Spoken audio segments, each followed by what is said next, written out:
This conference los will veo now be después recorded. cuando ustedes los envían, cuando Eduardo los envía. Yo quisiera empezar haciendo un minuto de silencio por todas las personas, amigas y familiares que han fallecido últimamente. Antier, Tino Prada, un gran amigo; ayer, la esposa de Luis y Gloria; hoy, un concuñado. Entonces, voy a pedirle, por favor, un minuto de silencio para todas las personas allegadas que hemos perdido y para aquellas que no lo son. Bienvenidos a todos los asistentes. Estuve viendo por ahí unos nombres, compañeros de trabajo conocidos y algunos que, bueno, ya me presentó Eduardo. Tendremos oportunidades después en la sesión de preguntas de poder interactuar. Yo quiero manifestarles que esta inquietud mía de hacer esta presentación hace unos años fue por una presentación que le vi a la economista venezolana, a la doctora Carlota Pérez. En aquella oportunidad yo estuve revisando los apuntes que ella tenía sobre las transiciones y todas las cosas que pasaban en términos de rupturas de unos periodos a otros. Y por eso nació este tipo de conferencia. Vamos a ver desde la evolución de las sociedades hasta el gran desafío que tenemos en la actualidad, pasando pues por algunos patrones históricos, recesiones, tendencias y el que podemos hacer para poder actuar en este mundo. En relación a la evolución de las sociedades, nosotros podemos partir de la agrícola hasta la actual del conocimiento y la innovación, donde básicamente se cambió la tierra por el aprendizaje y básicamente hacíamos mano de obra por la parte intelectual. Los factores predominantes básicamente son asuntos de organización, pasa de organización simple a diversa, de unidad productiva de la familia a las TICs, del trabajo artesanal al mental, del modelo tierra-trabajo a conocimiento-trabajo, del comportamiento laboral destreza básicamente manual a toda la innovación, de un negocio de trueque a las TLC, de una renta del suelo por la información, de un ámbito local a un ámbito global, y básicamente teníamos un producto y ahora tenemos un capital intelectual. Los asuntos tecnológicos que había antes, acero, carbón, hasta en la época de la máquina de vapor, luego en la segunda industrial pasamos de las aleaciones hasta el motor de combustión y actualmente desde materiales compuestos al conocimiento y la innovación. La sociedad del conocimiento, que es la que vamos a tratar, se determina porque el conocimiento es una fuente fundamental de la productividad del poder, es uno de los principales causantes del crecimiento social. La innovación del desarrollo y la investigación básicamente son basados en ese conocimiento, y el conocimiento siempre está revisado a nivel mundial y aprendizaje continuo, ¿no? Las TICs han jugado un papel preponderante en esta sociedad del conocimiento. Y básicamente influye en el ámbito educativo porque ahora las personas están más preparadas, altamente calificadas, las personas que estamos buscando en muchas áreas de trabajo, y también el trabajador usa más la mente que las destrezas que podía tener manual antiguamente. En el ámbito económico productivo, pues estamos actuando en más mercados globales y la parte financiera y social es preponderante. En el ámbito empresarial, pues básicamente las alianzas tecnológicas y las relaciones entre internamente en un país como externamente son preponderantes. En el ámbito político, básicamente se actúa más en base a las opiniones de los expertos, y en el ámbito cultural tenemos todo el uso de las redes sociales y toda la tecnología que está dispuesta para que nosotros actuemos. ¿Por qué han evolucionado las sociedades? Porque hay una presencia de una nueva revolución tecnológica entre una y otra. Y estas revoluciones tecnológicas ocasionan crisis en la mayoría de las ocasiones. Y son revoluciones tecnológicas porque prácticamente tienen un radicalismo y un doble carácter. Son productos e industrias por una explosión industrial y nuevas tecnologías y modelos organizativos que hacen un cambio completo en el paradigma técnico, económico y organizacional. Entonces, hay una vasta transformación económica y social, y el que no se monte en la nueva revolución tecnológica pierde, ¿no? La revolución tecnológica lleva un liderazgo económico, unas ventajas comparativas y competitivas completamente distintas, una experiencia previa que se pierde en la mayoría de los casos y nuevas competencias laborales y formas de tener éxito. Y básicamente el éxito exige que se hagan consensos a nivel local y a nivel internacional. Los patrones históricos que llevan a esto es básicamente desde la revolución industrial, la época de la máquina de vapor, la época del acero, la época del petróleo, la época de la informática, y básicamente se sigue un esquema de varios países que fueron siendo los preponderantes. La posición aquí es que, ejemplo, Inglaterra en 1771, la revolución industrial, entonces Inglaterra tenía la preponderancia a nivel mundial de ese aspecto. Hoy, en la época de la biotecnología, de la nanotecnología y de la información y de la innovación, básicamente todos los países están trabajando este asunto y nadie tiene preponderancia, aunque unos hacen investigación más que otros.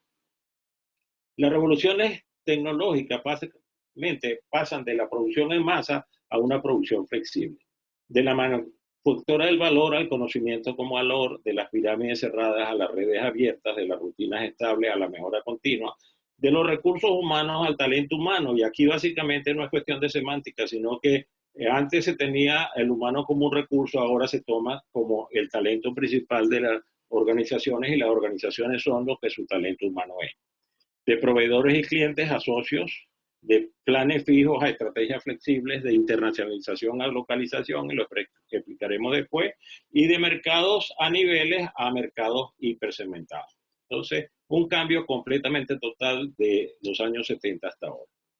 La secuencia histórica, bueno, básicamente había una burbuja tecnológica desde la manía de los canales hasta el auge asiático, y teníamos el gran avance inglés, el boom victoriano, hasta el auge de la sociedad del conocimiento global sustentable y de la innovación.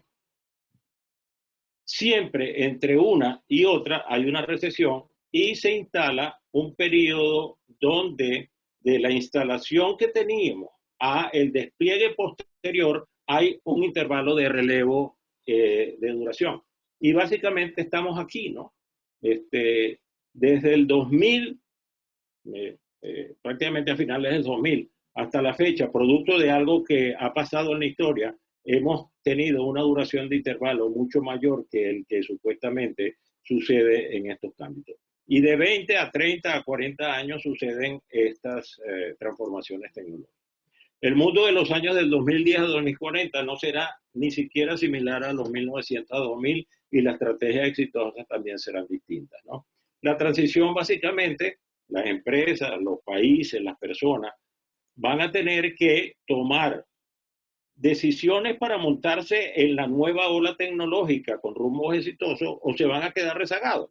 Y muchas han salido del mercado en cada una de las transiciones tecnológicas que ha habido.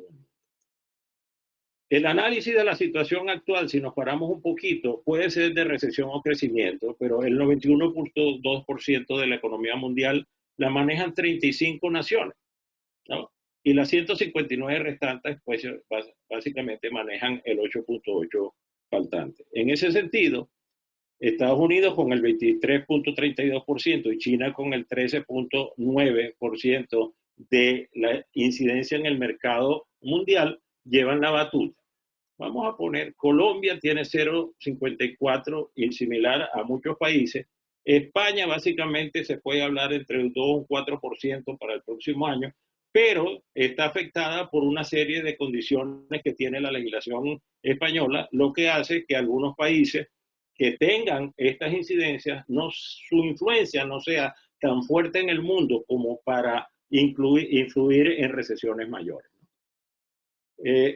Hoy en día tenemos mayor conciencia del mundo global, tenemos la educación global y valor del trabajo especializado, tenemos mayor interés por la ecología y el desarrollo sostenible, la defensa del medio ambiente, transformaciones en ciertas relaciones de trabajo, básicamente capital, trabajo, inversiones, recursos, conocimientos, capital intelectual, y inclinación a la nueva hegemonía de los Estados Unidos, pero con la aparición de China en la economía mundial, ¿no?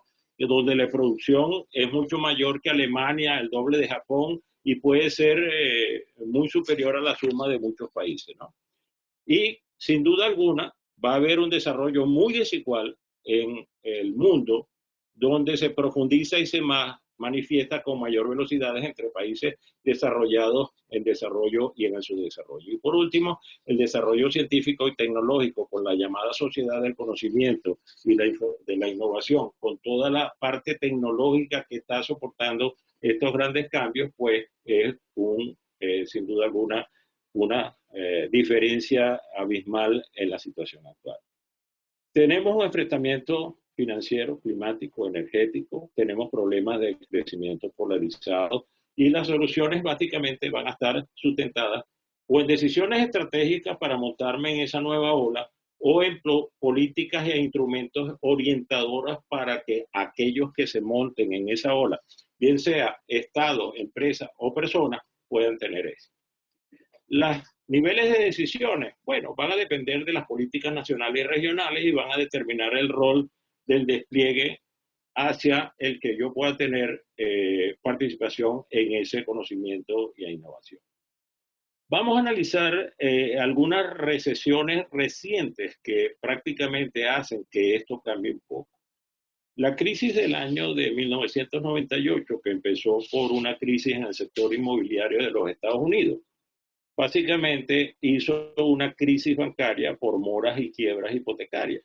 Luego hubo unas pérdidas en el sector financiero, hubo crisis en el mercado de valores, luego crisis en el sector empresarial, hubo pérdidas de empleo, crisis de riqueza y mora en los préstamos al consumo, cae la demanda, hay una crisis de liquidez y del crédito y básicamente lo que sucedió, una pérdida de confianza en el sector financiero y esto básicamente hizo que el tiempo de la transición de una tecnología a la nueva era del conocimiento y la innovación, pues se tardará más tiempo que el normal. Y últimamente aparece en China el COVID-19, aparecen casos en una serie de países, se expande esto a Europa, se expande a nivel mundial, se declara a nivel mundial una pandemia, el mundo entra profundamente en una crisis económica, aunque social, política, etcétera. Aparecen y se autorizan las vacunas que todos conocemos y ojalá todos estemos vacunados. Comienza esa vacunación y no sabemos cómo se va a manejar el mundo en relación a después de la vacunación, pero es una esperanza que tiene la humanidad en relación a todo esto que estamos viendo, ¿no? Para decirles algo, al 16 de este mes había confirmados con el COVID más de 162 millones y medio, muertes más de 3.300.000, recuperados más de 98 millones. Las dosis aplicadas eran más de 1 millón y tanto, donde los Estados Unidos básicamente lleva la batuta y las personas vacunadas eran más de 355 millones. Esto básicamente en las naciones más afectadas, que son Estados Unidos, básicamente India y Brasil, y luego Francia y Turquía y algunos países de otras latitudes. En América, básicamente las personas fallecidas, más de 1,5 millones, en Europa más de 1 millón, en Asia algo más de 500.000, en África 100 y pico mil y en Oceanía 1.000 y pico. Donde Estados Unidos, India y Brasil, como les dije, son los que llevan la batuta tanto confirmados como en muertes, ¿no? En los Estados Unidos no hay mucha claridad sobre el número de recuperados, hay diferentes cifras. Lo cierto es que los confirmados por 1 millón de habitantes, básicamente los Estados Unidos llevan mucho más que el resto. Tenemos problemas en Francia, Turquía, Rusia, etcétera, como lo decías. En América también hay Argentina y Colombia son preocupantes y en países como Venezuela, Nicaragua y otras la data no es confiable. Vamos a ver cuáles son las tendencias mundiales que pudieran estar afectando el proceder nuestro en el mundo de hoy. Y vamos a analizar población, ambiente, ciencia y tecnología, economía política y organizaciones criminales en el ámbito de unos indicadores globales. En este sentido, vamos a analizar la población. La población básicamente tiene 7.730 millones de personas actualmente. Nacen algo así como 300 y pico y mueren 155, o sea, nacen más de los que mueren. Envejecerá y vivirá más años producto de la tecnología que tenemos en el ámbito médico hoy y será urbana. Alcanzará estas cifras para los años 2030, 2050 y 2100 y simplemente hablar retos diferentes en todas las áreas de la localización donde uno se encuentre, ¿no? El impacto será completamente distinto, diferente de la región. Entonces, en este sentido, nosotros podemos tener eh, asuntos como que en el Asia y el África hay incidencias mucho mayores, luego en América y luego en otras partes del mundo. Las tendencias mundiales en la educación, pues esto será determinante, porque si estamos en la era de la innovación y del conocimiento, pues a nivel personal y a nivel de países esto cobra una relevancia extraordinaria. La brecha educativa entre géneros se va a cortar, pero como vamos a vivir más producto de la ciencia, el alfabetismo adulto y la matriculación escolar crecerá. O sea, mucho más personas adultas estaremos en el ámbito de la educación.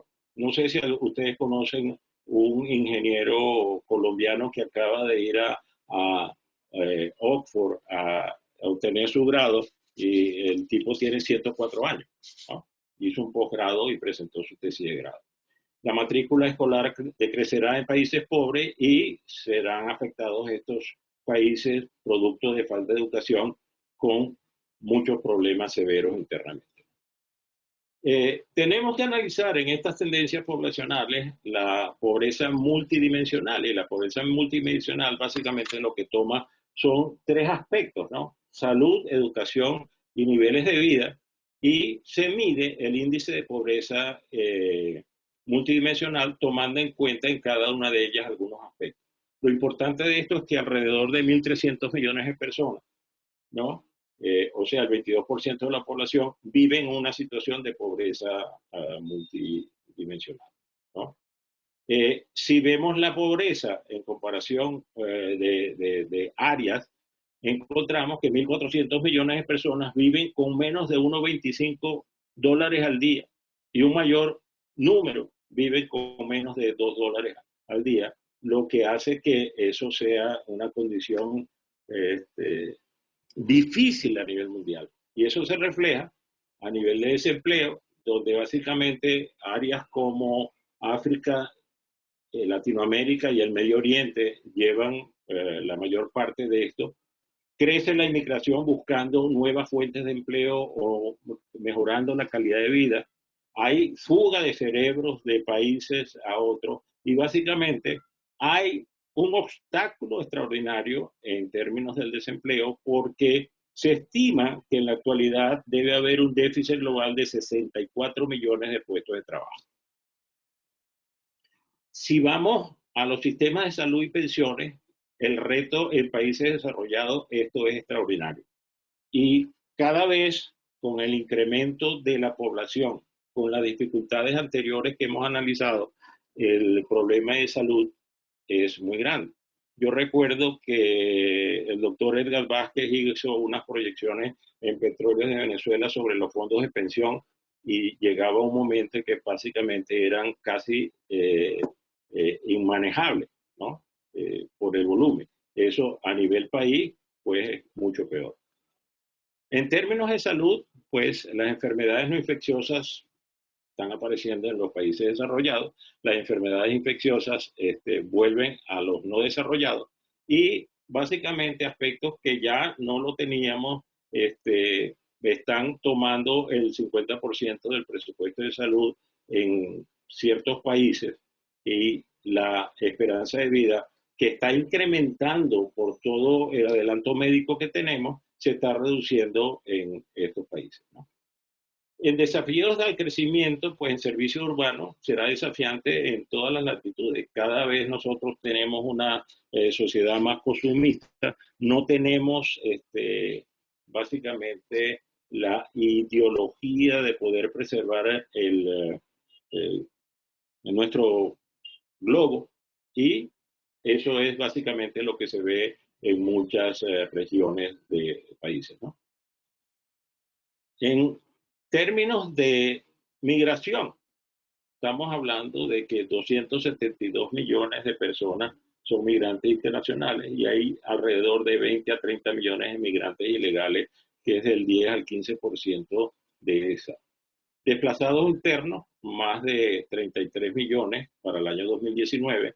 En refugiados eran 26 millones, y aquí lo que podemos decir es que Venezuela básicamente tiene el mayor índice de migrantes actualmente con un 6.5%, y que Colombia tiene el segundo número de desplazados internos. O sea que dos países vecinos con una alta incidencia en la migración y en el desplazamiento interno.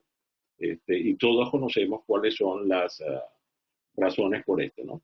Hay una diferencia entre un desplazado interno y un migrante o un refugiado, ¿no? No es necesaria la explicación. Esto es una situación inhumana, por el hecho de que tú puedes migrar por muchas razones, pero puedes migrar llevando beneficios al país donde llega, pero puede ser un migrante y un refugiado que lo que lleva son problemas a los países donde llega. Si vemos cada día las noticias, encontramos que hacia las costas europeas están llegando una serie de migrantes, y muchos de ellos pierden la vida en la travesía, muchos son rescatados, muchos son devueltos a sus países. Es decir, es una problemática que en el mundo tiene que ser considerada.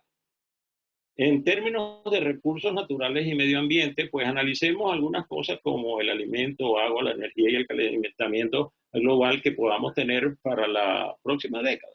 Y en términos de alimentos, pues estamos aumentando la producción porque tenemos nuevas tecnologías en poder tener la producción de alimentos, pero o porque no queremos o porque queremos mantener los precios de algunos alimentos y algunos insumos que se tienen. Yo recuerdo mucho la botada de café que hacían los barcos brasileños en el océano, producto de mantener los precios, y técnicas o estrategias de esa naturaleza. Primero, para mantener tecnología actual, aunque hay tecnología que puede ser implementada y puede ser más beneficiosa. Y sin duda alguna van a persistir hambrunas, ¿no? El número de personas con desnutrición en Arabia, en África, perdón, aumentará en más de un 20%. Y esas son las previsiones para la próxima década. El agua. Bueno, básicamente el 70% o las tres cuartas partes, como nos enseñaron a nosotros en primaria, de la tierra está cubierta por agua, pero solamente el 2.5% es apta para el consumo. Habrá problemas en muchas de estas áreas. Ya el año pasado en Colombia hubo pérdida de animales por muerte, personas deshidratadas, algunos conflictos en la parte del llano. Y de la polución mundial, más de 2.300 millones de personas sufren escasez de agua si se toma en cuenta que tienen menos de 1.7 metros cúbicos de agua per cápita anual, que es lo que se considera mínimo para cualquier ser humano, ¿no? Y ejemplo, en el norte de China están teniendo problemas extraordinarios con poder cumplir esa cifra, ¿no?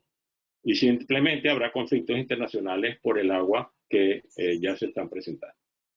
En términos de energía, nosotros podemos ver que la energía primaria total mundial es de 285 mmBL, barriles de petróleo equivalente, donde el 34% proviene del petróleo, el 26% proviene del gas natural, el 22% proviene del carbón, ¿no? El 82% de la energía primaria proviene de combustibles fósiles, el 5% de energía nuclear, el 2.2% de energía hidroeléctrica y el 10% proviene de energía renovable. Los combustibles fósiles básicamente permanecerán como fuente de energía predominante, ¿no? Entonces, aquí básicamente hay un artículo que sacó Luis Juste el 10 de marzo de este año, donde establece una serie de razones por las cuales los combustibles fósiles permanecerán en el tiempo como la energía predominante, a pesar de ciertas predicciones que tienen algunos otros analistas. En cuanto a esa energía eléctrica, habrá producción suficiente. Sin embargo, fíjense cómo son las situaciones en algunos de nuestros países no desarrollados, y los países desarrollados sí podrán administrar los problemas ambientales y locales producto de la energía. Lo importante es que el uso de la energía local, y lo solar y eólica, van a aumentar esa generación en un 30% de la matriz y van a aliviar algunos aspectos en términos de energía en general. En estas tendencias, en cuestiones de ciencia y tecnología, bueno, este ha sido quizás en los últimos 50 años, en una curva desde que el hombre es hombre hasta la fecha, exponencialmente se ha adelantado el desarrollo científico y tecnológico en los últimos 50 años, muchísimo más que en la época anterior de la humanidad, ¿no? Y el mañana es hoy. En términos de tecnología, básicamente el mañana es hoy. Tenemos fuerzas que impulsan este horizonte tecnológico en términos de robótica, nuevos materiales, hasta la inteligencia artificial. Tenemos una serie de aspectos de biomedicina, ingeniería solar, etcétera, que impulsan la vida del hombre actualmente, ¿no? En este sentido, hay interfaces neuronales, hay simuladores, hay robótica, tenemos nanotecnología, y esta nanotecnología está influyendo básicamente en todos los ámbitos de la vida de las personas, ¿no? Inclusive en lo que utilizamos desde el siglo XVIII hasta la fecha. La biotecnología permitirá producir avances médicos extraordinarios de codificación de las bases genéticas, alargar la vida, sobre todo la gente que lo pueda pagar, nuevos procedimientos quirúrgicos, mejorar la nutrición, cosecha de alimentos y producir materiales inteligentes, o sea, la ingeniería biomédica. Pero, básicamente, todas estas cosas, igual que la clonación de Dolly hace algunos años, seguirá siendo controversial para algunos puristas y en el aspecto religioso.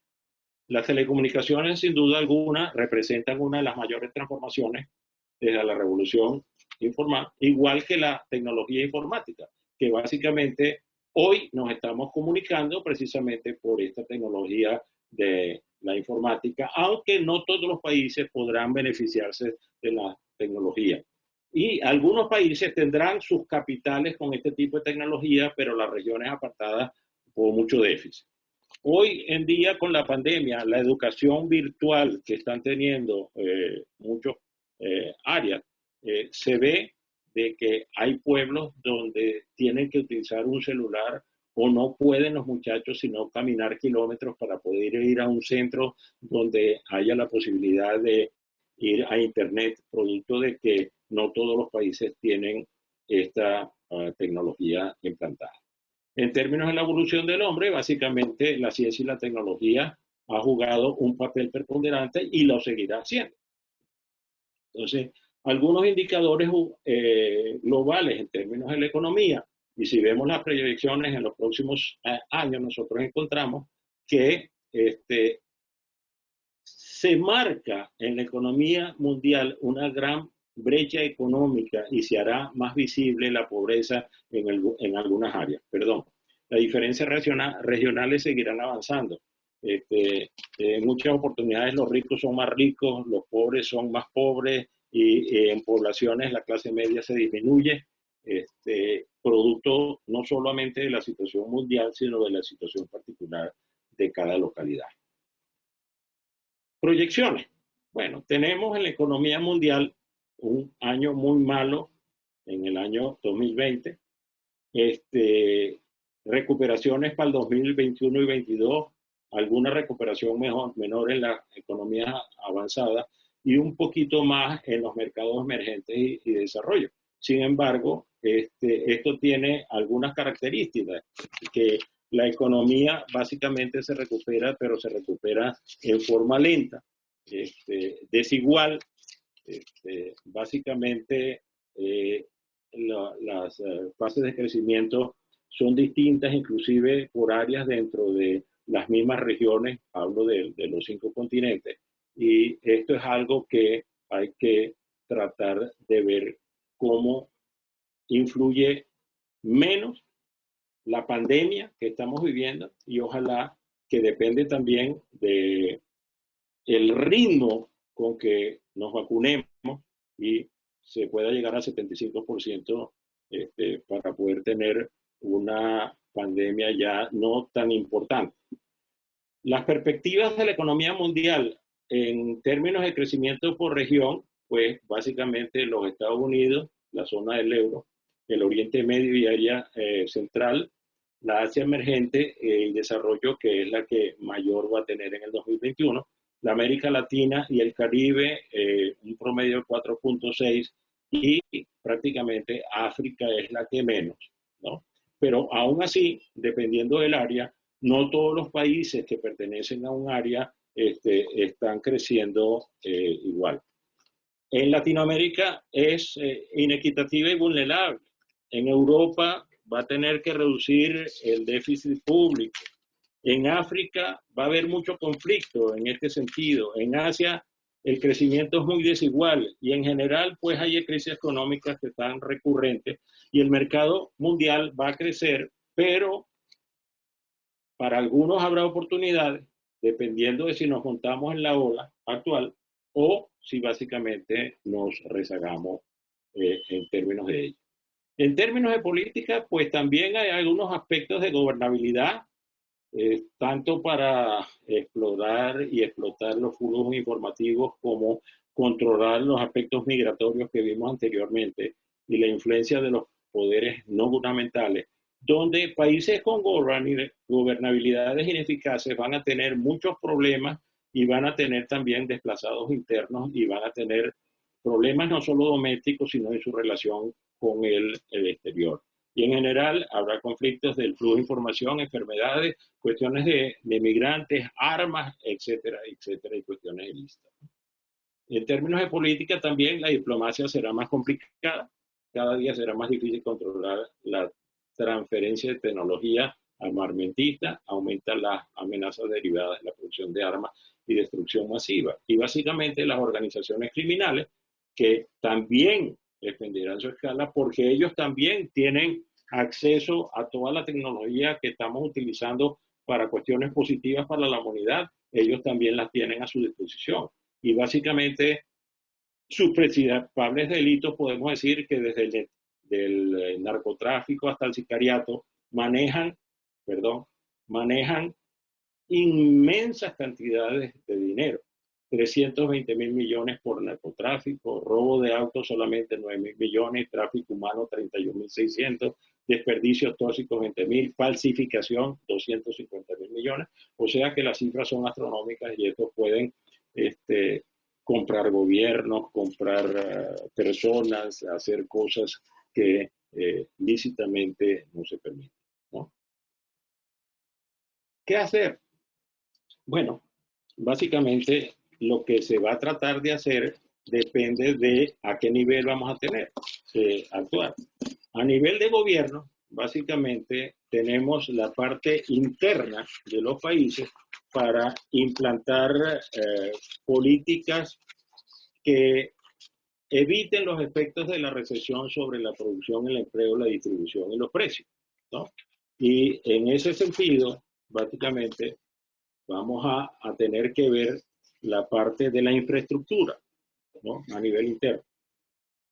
Los países que han tenido mayor incidencia económica en el desarrollo de la infraestructura, y estamos hablando puertos, aeropuertos, vías internas, vías terciarias, etcétera, han tenido menos obstáculos para tener acceso a que sus productos puedan salir a la economía mundial, porque los puertos y aeropuertos son un factor preponderante para esto, pero la infraestructura interna también lo es. En términos de incentivos e impuestos, básicamente los sectores que les han dado preferencia a aquellos rubros que pueden ser exportables han tenido mucho más beneficios que aquellos países que no han tenido impuestos orientados hacia eso. Y la burocracia, básicamente, es una de las cosas que hace la diferencia entre unos países y otros. Yo recuerdo haber leído un artículo por allá en Perú, un artículo peruano, donde se estableció una norma de que si alguna empresa, algún ciudadano sometía al gobierno un proyecto que fuera para beneficio de la nación o de una localidad y en 15 días no se le daba respuesta de si sí o no, automáticamente quedaba aprobado ese proyecto. Con lo cual, la burocracia pues cambió radicalmente.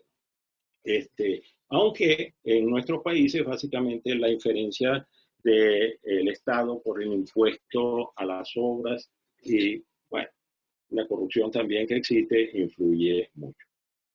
En ese mercado interno es necesario llegar a acuerdos entre el sector privado, el sector público y la sociedad para tener una visión de consenso del país. Nosotros, en algunos de nuestros países, tenemos un horizonte de menos de 4 o 5 años, que es lo que duran los gobiernos, ¿no?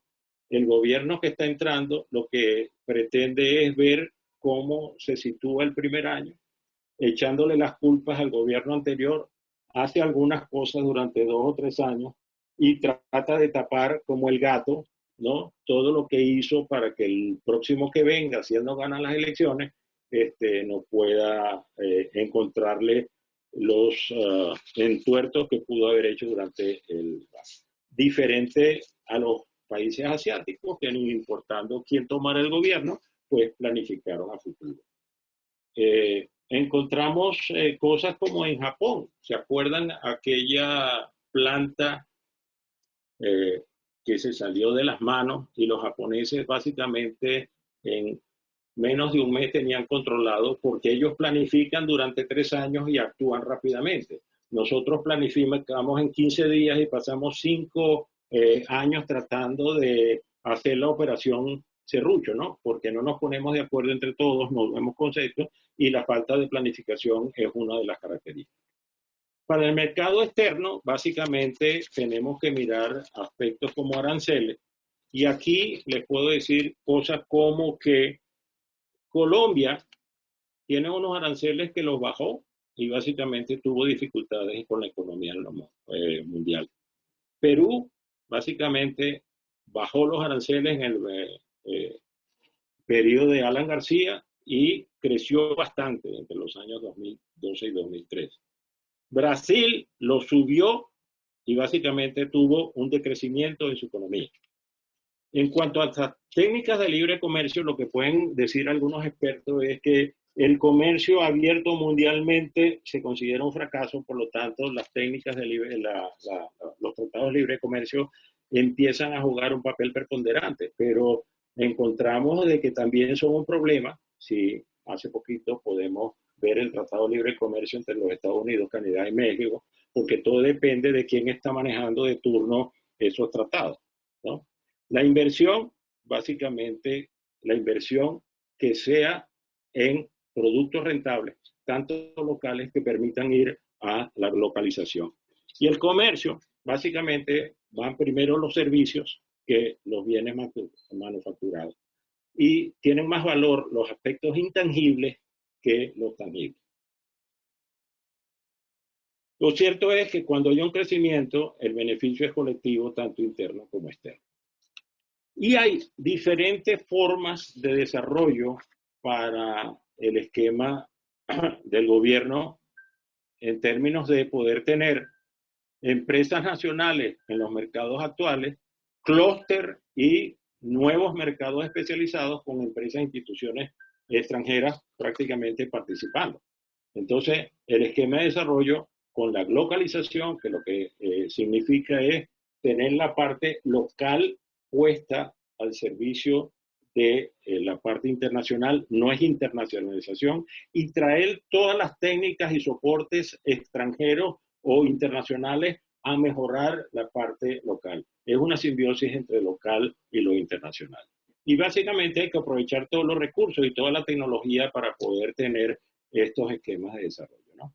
Prácticamente tenemos dos metas distintas, que básicamente es el crecimiento económico y posicionamiento global con el pleno empleo interno. Y como le decía, la localización, el desarrollo del producto local destinado a mercados locales y globales y tecnologías de puntas globales para sustentar ese desarrollo local. Y hay esas induces que son dos metas complementarias aunque distintas, ¿no? Y a niveles de gobierno también podemos tener el hecho de que el Estado participativo, con su marco institucional, político, social, etcétera, prácticamente remolcando toda la economía a través de sectores estratégicos y teniendo en cuenta todo lo que sea la tecnología competitiva y que pueda existir en mercados globales. Y por otro lado, las economías locales especializadas interconectándote para llevar la calidad de vida de los locales, tal cual como explicamos en las láminas anteriores de la globalización. Ok. Podemos tener ejemplos a niveles de gobierno.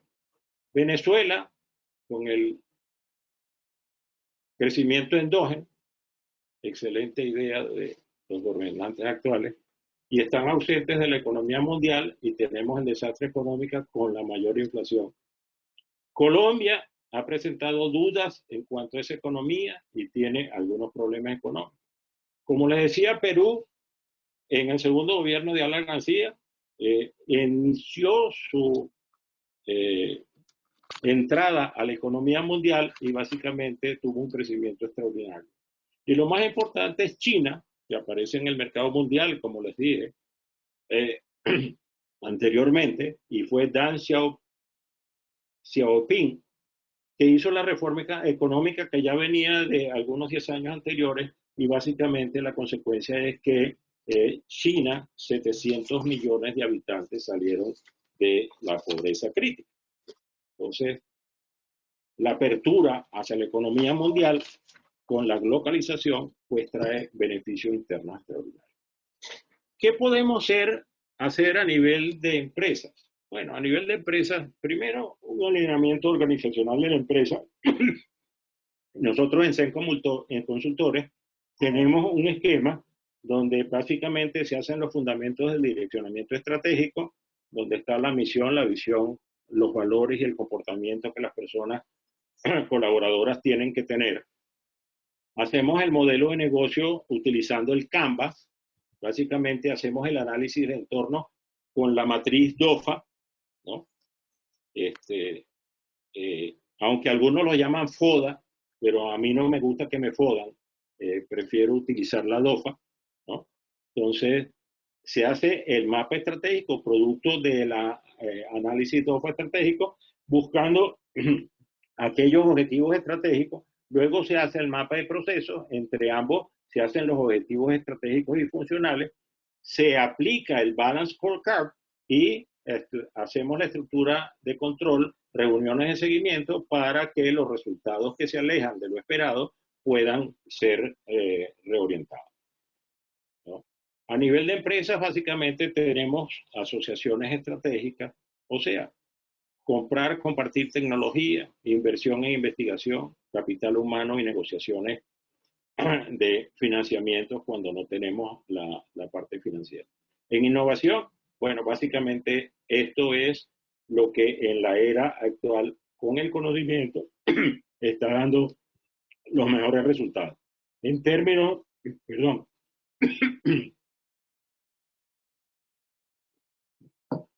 en términos de inversión, hay que invertir en los mercados donde nos rinda más el dinero, y en términos de negocio, pues, evaluar toda la conveniencia de mantener todas las áreas en la empresa o hacer outsourcing, hacer estrategias de alianzas y todo aquello que permita poder contribuir con nuestro objeto social. A nivel de empresa, básicamente, debemos tener clientes globales, ¿no? Ya el mundo con la tecnología actual es nuestro cliente, ¿no?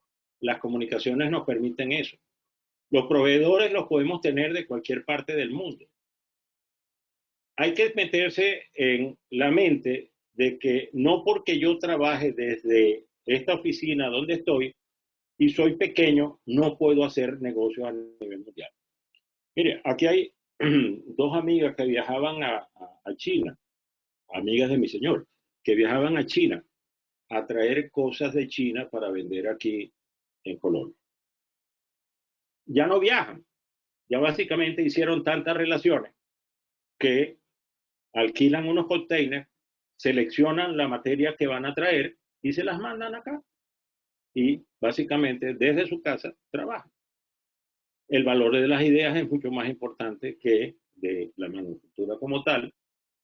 Hay que estar preparado para el cambio y montarse en la ola de la innovación y el conocimiento. Tenemos que establecer muy metódicamente nuestros tópicos de interés prioritario y sin duda alguna hay que ser innovador y asegurar el conocimiento adecuado para la empresa. No es dar cursos por dar cursos, sino determinar cuáles son el tipo de conocimiento que necesitamos, inclusive por área funcional. A nivel de empresa, bueno, emulemos las organizaciones que han logrado el éxito aún en la crisis, ¿no?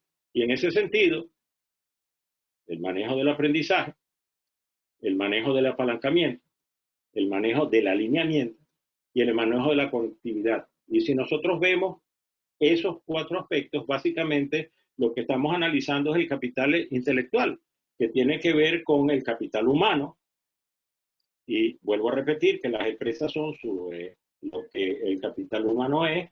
El capital estructural es cómo me organizo para poder manejar no solo la parte interna, sino la parte externa y la capital relacional. Yo recuerdo mucho que en nuestro país decíamos, para algo tiene que servir el compadrazgo acá.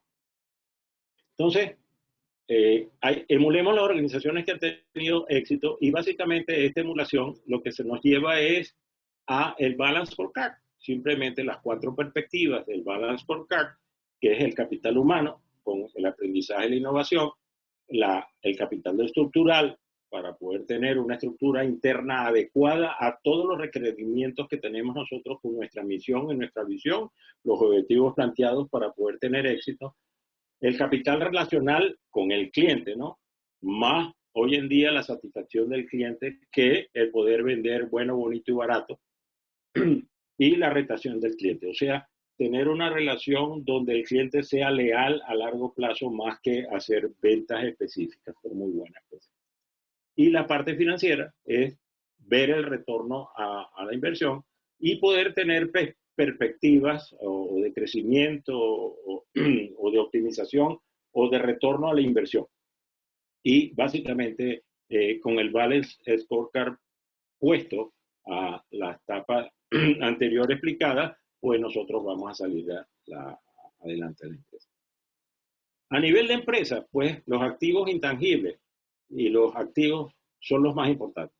Los activos tangibles representan el comercio mundial un 30% y los intangibles un 70%.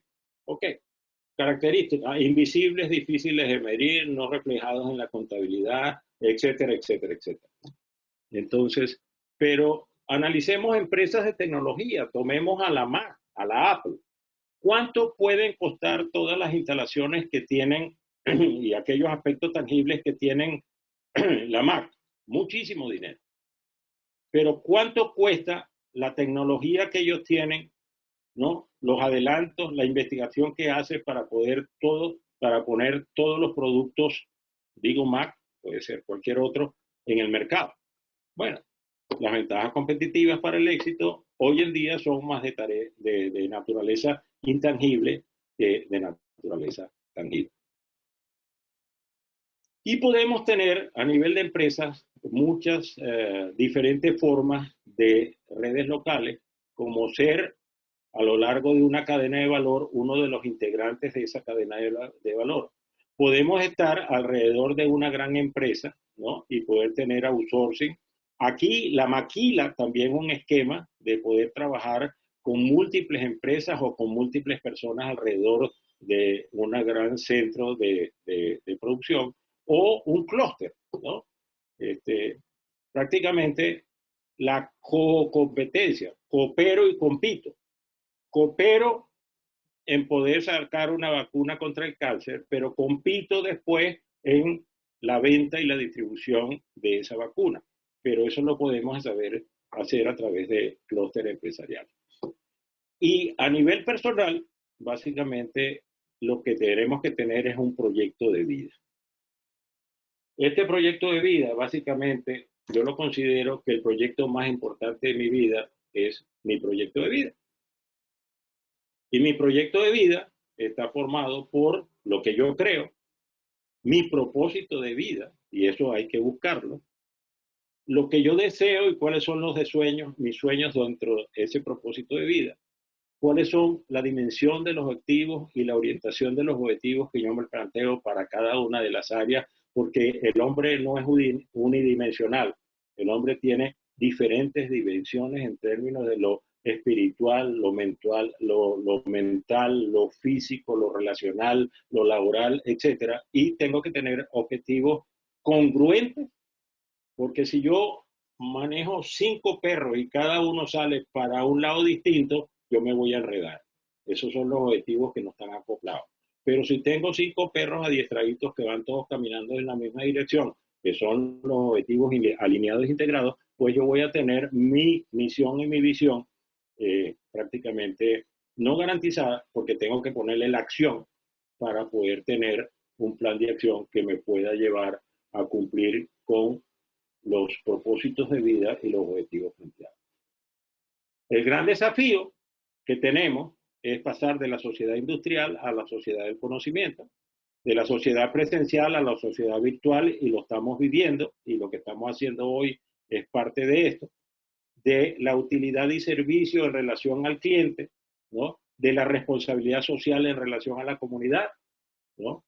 De la sostenibilidad ambiental en relación con el medio ambiente, ¿no? Hoy los niños son más educados a cerrar la llave del tubo y nosotros la dejábamos abierta, o a bañarse en términos normales y no pasar 3 horas en el baño por el gasto de agua. El bien común global de la humanidad es uno de los principios. El gran desafío que en el foro de Davos, ahorita en el 2021, como claves del gran reinicio post-COVID, establecía cosas como aprovechar las innovaciones de la revolución industrial presente, reforzar y financiar el desarrollo sostenible, revitalizar la cooperación global y mundial, impulsar el desarrollo de modelos, restablecer la salud medioambiental, rediseñar las habilidades y empleos para la era digital y dar forma de una recuperación verde de la economía. Sin duda alguna, retomando algunos aspectos de la economía mundial, tenemos que es lenta, que de la pobreza extrema los niños son los más pobres, ¿no? Que hay áreas como las del Asia y del África que están rezagadas, aunque en un mismo país hay zonas más prósperas que otras, y todo depende de cuál sea la orientación al plan personal, al plan local, al plan nación, al plan regional que podamos tener, que sea congruente, integral, y que todos sigamos con la misma dirección. El gran desafío básicamente es pasar de la manufactura a la mentefactura, donde de un trabajador mecánico con un capital físico y una producción masiva en la era industrial, tengamos un trabajador basado en el conocimiento, un capital informático y una producción personalizada, ¿no? Aquí, en vez de mass production, tenemos que tener mass customizing. Y en vez de productos estandarizados y en serie, al mínimo costo, tenemos productos personalizados con sistemas flexibles y mercados con ciclos más cortos, ¿no? Y cambios más rápidos, flexibles a todos los cambios que puede tener el entorno por muchas consideraciones. De un centro de capacitación y desarrollo de habilidades anuales, que son destrezas prácticamente, a un centro de aprendizaje e innovación con el desarrollo de habilidades intelectuales. Aquí tenemos destreza, aquí tenemos habilidades. Y básicamente si podemos tener algunas citas como que todos los grandes imperios del futuro serán imperios de la mente. Eso lo dijo Winston Churchill en 1953. Todos somos muy ignorantes, lo que ocurre es que no todos ignoramos las mismas cosas. Albert Einstein. 3 clases hay de ignorancia: no saber lo que debiera saberse, saber mal lo que se sabe y saber lo que no debiera saberse. Un escritor francés llamado François, cuyo apellido para mí suena como una grosería. Estamos ahogándonos en información, pero famélicos de conocimiento. Nasbit. En la era del conocimiento, este es el recurso económico básico. Yo me atrevía a decirlo. Y no me interesa el futuro, me interesa el futuro del futuro. En conclusión, tenemos que ponernos la pila. Muchas gracias. Bueno, Sergio, muchísimas gracias por esa interesante charla que nos sigue poniendo en perspectiva de global para aterrizar en los problemas que nosotros necesitamos. Hasta este momento hay varias preguntas. La primera de ellas es, hablando de tendencias mundiales, ¿cómo ves el Deep State? ¿Perdón? ¿Cómo ves el Deep State? El estado profundo. El estado profundo, bueno. Profundo, ¿viste? No es la canal profunda, pero tiene que ver también con la Big Data y con toda la información que nosotros tenemos en términos de poder participar. Yo estoy muy convencido desde que oí la palabra globalización, que no es la parte endógena que nuestros gobernantes actuales y el que ya murió establecieron. No es la parte de internacionalización donde yo quiero salir a ser mejor en la parte internacional, pero es poder combinar las fortalezas que yo tengo local con las fortalezas que existen en la parte internacional, combinarlas a objeto de poder tener una participación global, ¿no? Que sea provecho tanto para el que tenga el recurso, ejemplo, petróleo, como para el que tenga la tecnología. Tanto para el que tenga un insumo como para que tenga el diseño. Estoy hablando posiblemente de Colombia y Venezuela con los italianos, ¿no? Y básicamente lo que hay que buscar son alianzas estrategias en términos de poder combinar lo local con lo que existe en el exterior y poder hacer alianzas para competir en esos mercados que, como vimos en una de las láminas, ¿no? En la era actual es paradigmático el hecho de que yo pueda tener participación en el mercado internacional prácticamente con un déficit en la calidad de vida del local. Mucho de eso pasó en Venezuela y mucho de eso pasó en nuestros campos petroleros. Nosotros en nuestros campos petroleros vivíamos muy bien y alrededor tenemos a Lagunilla, que era un pueblo paupérrimo. En el oriente pasaba similar, en forma similar. Y entonces un estado rico, ¿no? Con una macroeconomía extraordinaria, pero con una microeconomía extraordinariamente deficiente. Entonces, yo pienso mucho en la parte de la globalización. Ok, te hacen otra pregunta que es, ¿cómo ve el posicionamiento del crudo pesado venezolano en el corto y mediano plazo? Bueno, en relación al crudo, básicamente, cuando vimos la lámina de los combustibles fósiles, ¿no? Y de hecho el artículo de Luis Justi es muy interesante porque maneja muchas posiciones de muchos expertos en el ámbito. Y básicamente lo que dice es lo siguiente: en términos del crudo, ¿no? La inversión que se está haciendo en el crudo actualmente a nivel mundial equivale a la inversión que se hacía hace en el año 2017, hace 14 años atrás, ¿no? Aunque el crudo tiene una serie de características que va por encima de otros tipos de energía, entre ellas ser transportable, ser refinable, ¿no? Y que lo hace competitivo, pues también establecen que quizás su precio no vaya a bajar de los 50, pero que no vaya a bajar de los 80. Y sabemos que el crudo pesado siempre tiene un valor en el mercado mucho menor que los crudos livianos.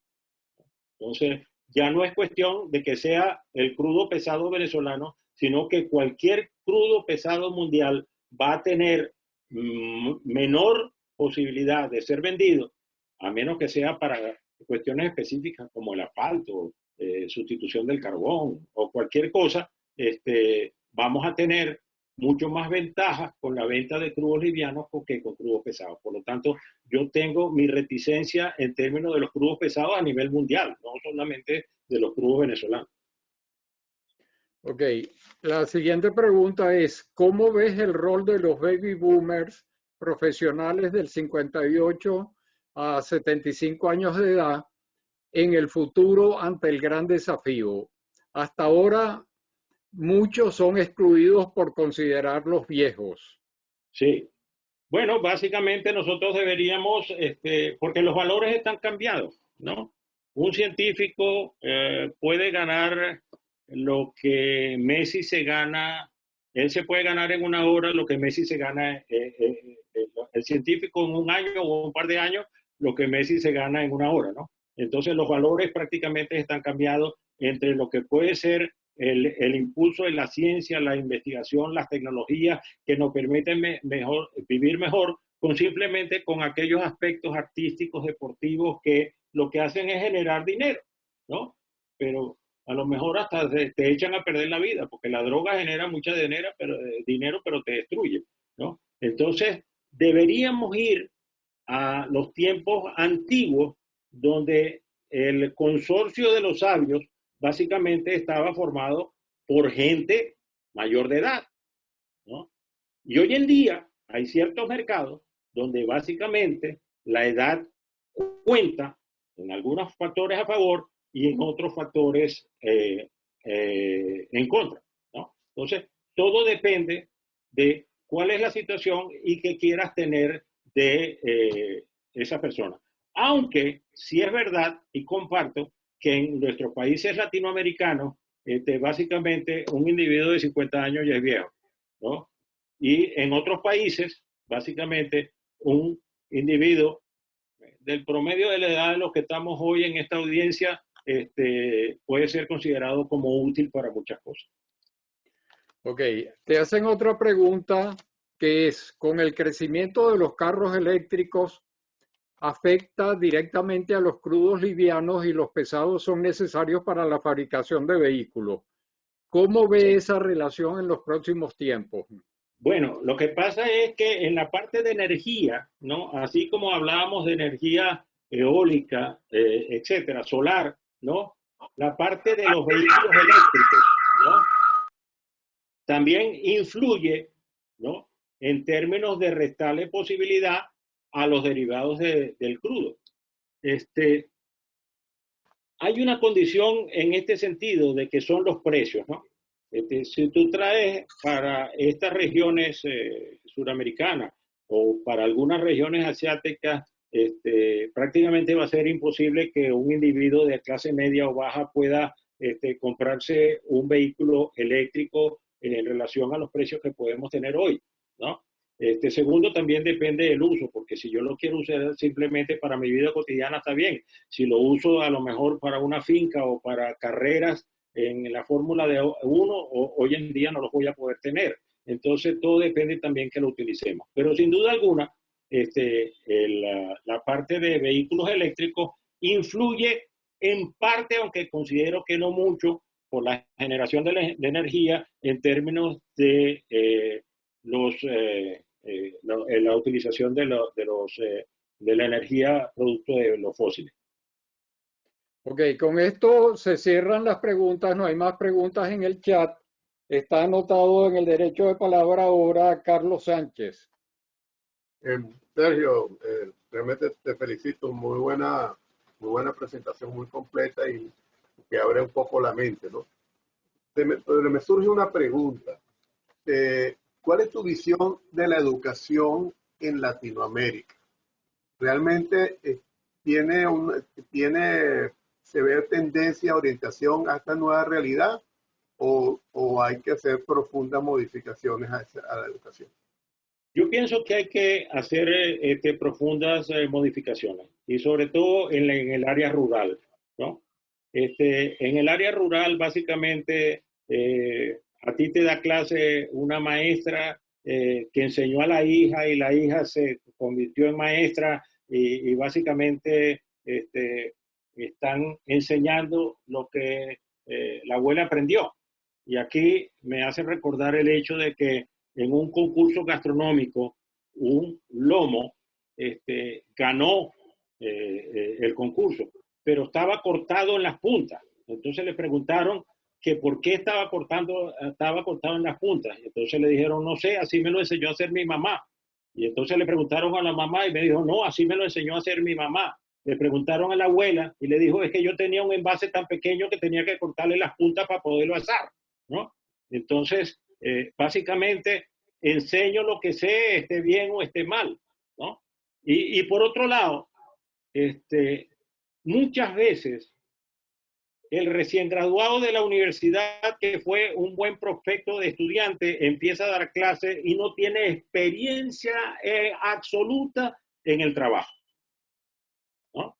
Cuando yo llegué aquí a Colombia, fui a la facultad donde yo me gradué y les dije, mira, quisiera dar clases. Me dijo, ¿usted tiene un posgrado? Y dice, bueno, sí, yo hice algunos cursos cortos en el MIT y en el UCLA, etcétera, pero yo no me gradué de doctor. Ah, bueno, entonces no puede dar clases. Entonces les dije, vamos a hacer una cosa.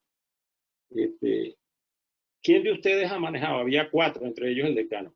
¿Algún proyecto de más de 100 millones de dólares?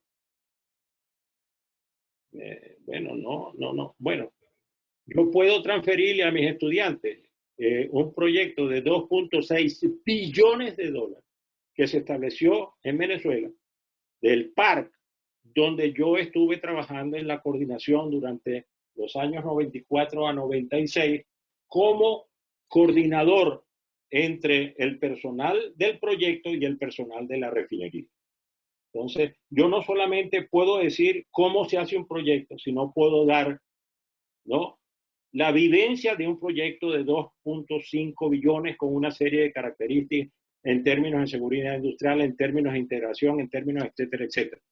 No, pero ustedes prefieren al doctor que se graduó a los 22 años en la facultad, hizo un máster y volvió a los 25 con un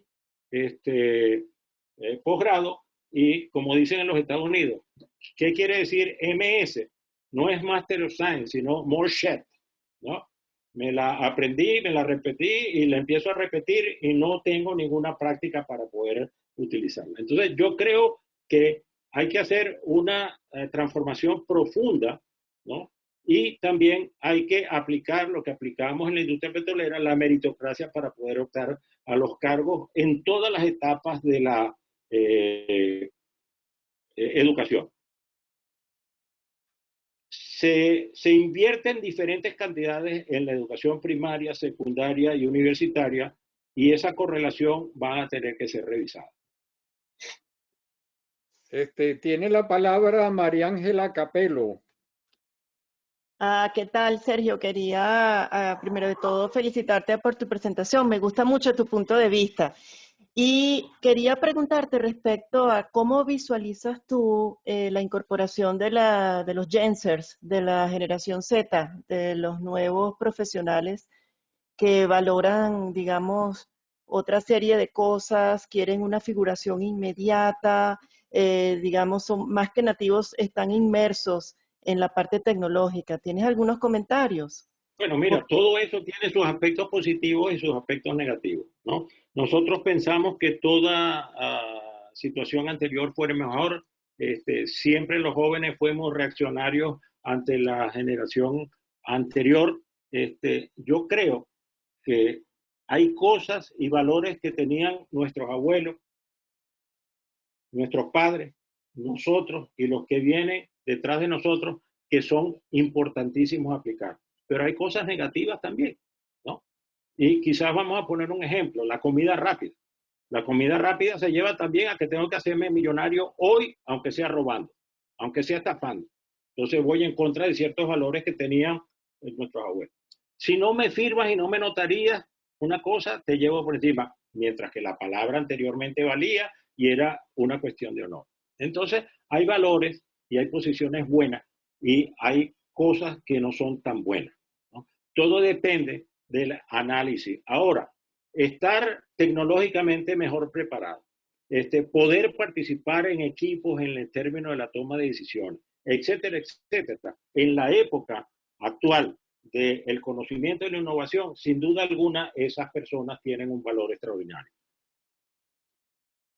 Bueno, Gracias. Sergio, bueno, no tenemos más preguntas. Realmente te agradecemos por esta presentación que, como ya dije, abre mucho la mente, es muy interesante, muy completa, una visión. Creo que ahora hay que actuar un poco más en lo que hay que hacer.